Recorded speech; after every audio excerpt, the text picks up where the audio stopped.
ਇਹ ਹੋ ਗਿਆ ਹੁਣ ਕੰਪਲੀਟ। ਇਹ 'ਚ ਅਸੀਂ ਲਿਆ ਕੇ ਪਾਣੀ ਪਾਵਾਂਗੇ।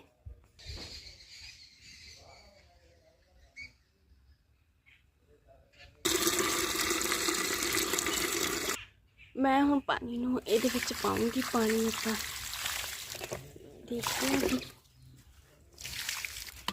आ देखो मेरा काम हो गया कंप्लीट।